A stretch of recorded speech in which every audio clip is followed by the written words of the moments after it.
Eleições Limpas. Esse é o nome de um projeto de lei de iniciativa popular liderado aí pela Ordem dos Advogados do Brasil, a OAB, em parceria com o MCCE, o Movimento de Combate à Corrupção Eleitoral, e mais de 40 instituições. Ele propõe uma reforma no sistema eleitoral brasileiro. Há 7 meses das eleições, o projeto já recebeu mais de 190 mil assinaturas, cerca de 12% do que precisa para ser votado no Congresso Nacional em Brasília. Sobre esse projeto e outros assuntos, eu converso agora ao vivo com o presidente da Comissão de Direito Eleitoral da OAB Mato Grosso, o advogado Silvio Queiroz Teles. Bom dia, obrigado pela presença no quadro Direito em Pauta. Bom dia, eu que agradeço. Bom dia a todos. Ainda dá tempo desse projeto ser aprovado e entrar em vigor para o pleito deste ano ou não? Agora só para as eleições municipais de 2016? Devido ao princípio da anualidade, apenas para as eleições municipais de 2016. Nós intensificaremos a campanha de coleta de assinaturas durante o período eleitoral em razão da mobilização das candidaturas, dos candidatos, para que eles também defendam essa ideia, esse projeto em sua plataforma de propostas. Em síntese, quais são as principais propostas? Limitar a doação apenas para pessoas físicas e em limite expresso em reais, de R$700 por pessoa física, não mais em porcentagem do que a pessoa ganhou no último ano. Por exemplo, se a pessoa tivesse ganhado R$10 milhões no ano passado, poderia doar R$1 milhão, o que é muito.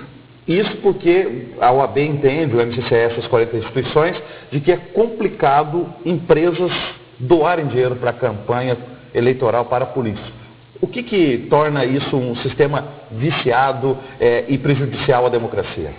Um brasileiro que está fazendo doutorado em Harvard, ele fez uma pesquisa e concluiu que a cada R$1 doado para a campanha, tem um retorno de investimento, vamos dizer assim, de R$8.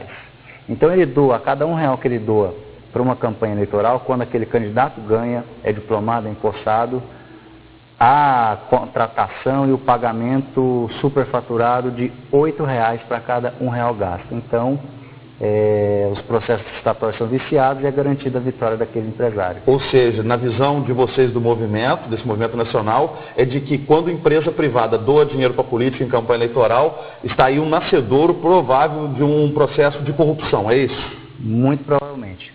Vários casos nesse sentido. Mas há propostas alternativas, do tipo as empresas privadas doarem para um fundo nacional, tipo fundo partidário, sem distinguir para qual candidatura ou para qual partido, e o fundo partidário distribuísse esse dinheiro das empresas privadas ou dos cidadãos para todos os candidatos, para todos os partidos. Poderia ser essa alternativa ou mesmo assim nós teríamos ainda indícios, suspeitas, favorecimentos e corrupção? É uma alternativa, vamos dizer assim, intermediária, porém com mais brechas do que essa proposta. Por quê? O sistema eleitoral vai ser dividido em 2 turnos. Primeiramente se vota no partido, depois nos candidatos do partido. E o partido que recebe aquele dinheiro, ele é obrigado a dividir igualitariamente com cada candidato no segundo turno daquela eleição. Quantas assinaturas são necessárias para que esse projeto de eleições limpas entre na pauta de votação do Congresso Nacional em Brasília? No território nacional, 1.500.000 assinaturas em todo o Brasil. E antes que consiga isso, a proposta do movimento é de que quem for disputar eleições esse ano para deputado federal e para senador, já coloque como compromisso com o eleitor de se ele for eleito a partir de 2015, ele votar lá em Brasília a favor de eleições limpas, é isso? Exatamente.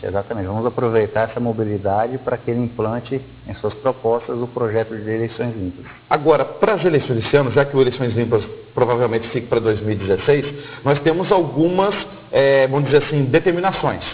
Teve aquela mini reforma eleitoral aprovada pelo Congresso depois dos protestos de junho no ano passado. O que está valendo de fato? O Supremo ficou de analisar também essa mini reforma devido a essa questão de um ano antes das eleições. O que está valendo de fato? Bom, não pode mais telemarketing.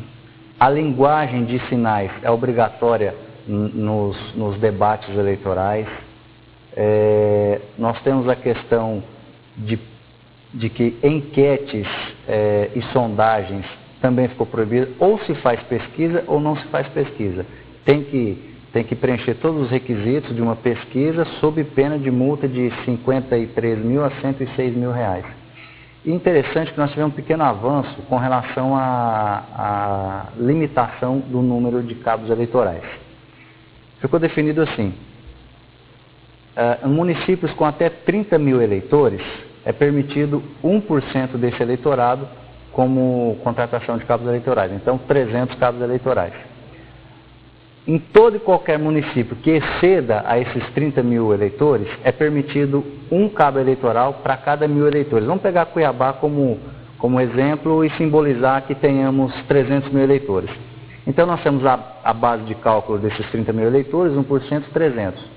Sobra-se 270 mil eleitores, um cabo eleitoral para cada 1.000 eleitores, portanto, mais 270 cabos eleitorais. Então, teríamos aqui em Cuiabá a permissão de 570 cabos eleitorais para o candidato a prefeito, vereador a metade. Porém, a próxima eleição que nos interessa é estadual. Então, o candidato a governador, na circunscrição do pleito, ou seja, em todo o estado, ele poderá contratar até o dobro desse número, ou seja, cerca de 1.100 a 1.200 cabos eleitorais. O candidato a deputado federal, até 70% desse número, e deputado estadual, metade, 35%. E isso por candidatura, por coligação? Exato, por candidato. Por candidato. Por candidato. Agora, quem vai fiscalizar isso? Para fazer essa contagem aí, saber? A população deve fiscalizar com seus aparelhos, tirando foto, filmando, ligando no TRE, no Ministério Público, na OAB, na polícia. A população tem que fazer a sua parte. O candidato vai ter que, por exemplo, contratar com carteira assinada essas pessoas? Não gera vínculo empregatício. Não gera vínculo, é o contrato de prestação de serviço autônomo. Mas, assim, então seria mais uma questão visual, para você saber se o candidato está extrapolando esses números ou não. Exatamente, é preciso ter conhecimento da estratégia daquele candidato, até para saber se esse número está sendo respeitado e não gerar, possivelmente, um abuso do poder econômico e, assim, a cassação do diploma, do registro, do mandato. Fora a mini-reforma eleitoral, no início desse ano, o Tribunal Superior Eleitoral baixou algumas resoluções também. Elas têm validade para o pleito de outubro? Tem. Por enquanto tem. O TSE sinalizou que essa mini-reforma eleitoral, que a gente considera a terceira mini-reforma eleitoral, tínhamos uma em 2006, 2009 e agora em dezembro de 2013, ele sinalizou em aplicá-la. Ainda que essa lei foi promulgada com menos de um ano antes do próximo período eleitoral, o TSE já sinalizou pela constitucionalidade dela e vai aplicar nessas eleições. Às vezes os municípios criam leis próprias, visando questão de eleições. Vou citar um exemplo, questão de pintura de muros, por exemplo. O que vale numa eleição? A lei municipal ou uma lei federal? Municipal.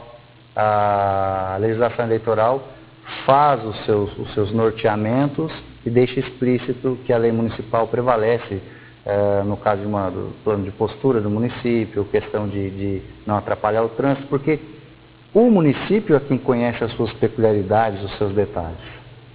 Vocês do movimento da OAB, do próprio MCCE, como que tem visto as eleições de 2014 em termos de que, por exemplo, as convenções partidárias, que devem acontecer até 30 de junho, vão acontecer simultaneamente aos Jogos da Copa do Mundo de Futebol. É um caso sui generis aí, pela primeira vez acontece no Brasil, e como que os partidos, os eleitores vão lidar, e a própria Justiça Eleitoral deve lidar com essa situação aí? Bom, alguns candidatos têm se mobilizado, têm aumentado o número de candidatos que vão fazer essas convenções partidárias antes da data limite. E alguns preferem deixar para a última hora. Nós vamos ter que aguardar. Para saber disso.